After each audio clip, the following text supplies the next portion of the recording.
way the football gods scripted that game? Yeah, it was just only coming out the field as looking up at the scoreboard at 13 points. Obviously, John's number of his family here today is pretty special. I got to know Sats a fair bit over the last few years, and they're a great family. So for us to be able to pay tribute, I want to pay respect to our whole club. Blake, the commercial team, the media team, the tribute, the whole week has been fantastic, and we didn't talk about it a great deal as a team because we could see it. It was there, it was evident throughout the club, and yeah, I just felt at the times tonight that we didn't deserve to lose that game, and I'm really thankful that we got the 2 points. How big is that performance considering you're missing 5 middle forwards? Yeah, it's huge, yeah. And to hold our nerve through the middle third, you know, Skip here probably had a lot of pressure on him throughout the week. Not that that's come from internal, but I know how proud he is and how much he would have wanted to represent that jersey and to be out there for 80 minutes in a brutal affair against two quality sides and just keep turning up. It's pretty special. What did it mean to you, Cam? Yeah, it meant a lot. It's hard to put into words.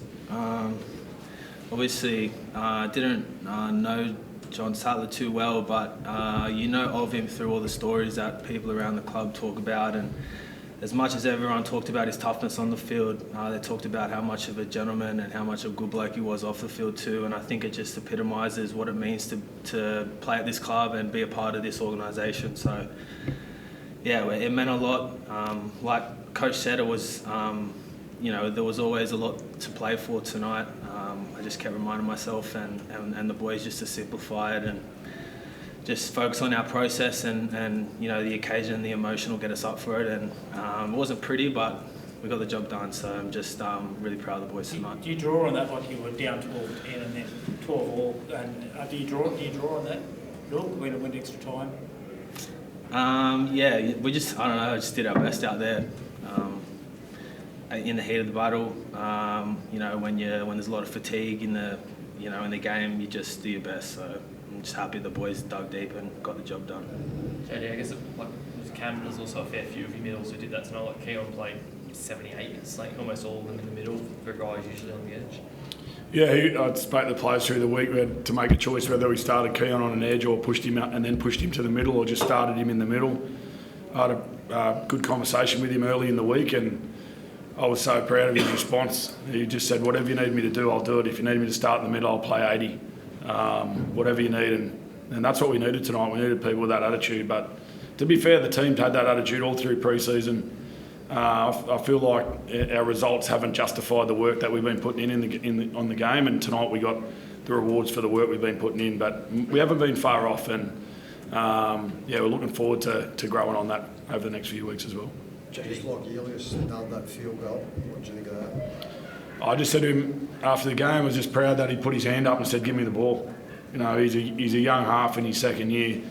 Everyone was expecting him to go Latrell, and you know, he's hit them in the 20s before. He knows how to hit them, so he'll get a lot out of that. He'll get a lot out of us in that game as a young half. JD, big plays produce big moments. Can you talk us through Cody's performance tonight? Didn't give up on that play to score the try, and then pops up on the right when you needed him most to score the second. Yeah, he gives me a headache, the fella, but geez, I love him. He's just so passionate about wanting to do well.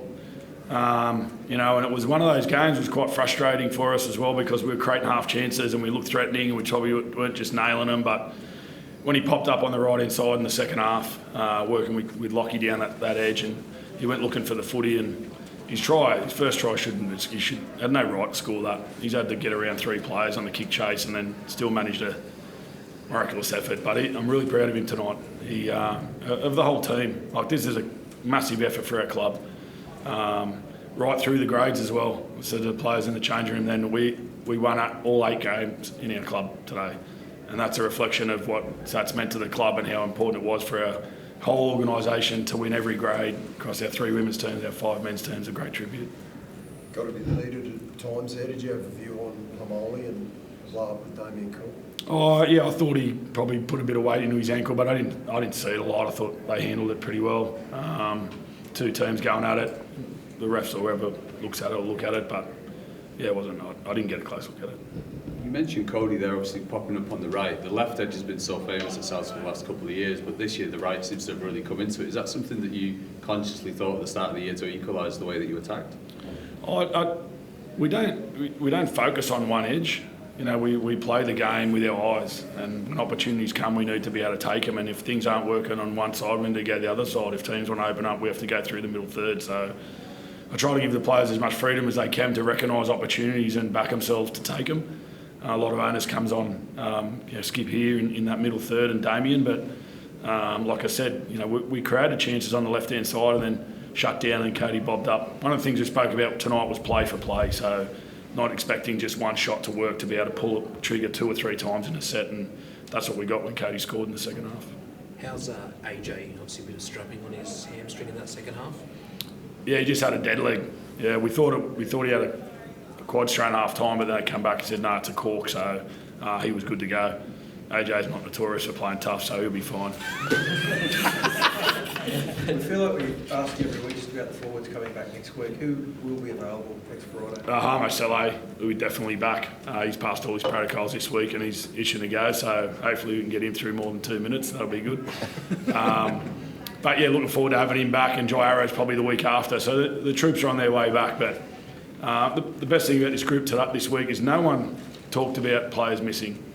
We said, who's playing? Yep, let's go. Benny Lovett, the boys got around him. It was really good when we announced his debut and he come on and did a really good job for us. We needed him to defend well and work hard. That's what he does well, and it's a real credit to him and the team of how he played tonight. Charlie, what about to a guy like Jacob Host? He hasn't played a lot of footy, obviously. He's had to come back into a team that's missing basically a whole forward pack. Yeah, I said to him the same thing. He did a good job. He hasn't had a lot of minutes. And we got him off, and because of our middle rotations, we couldn't get him back on. But yeah, again, we needed whoever gets a jersey has to stand up, and Host did a good job for us. Not looking forward to getting him some more game time. But I thought him, Cardi, and Michael Cheekham with Keon moving in the middle handled that back row rotations really well.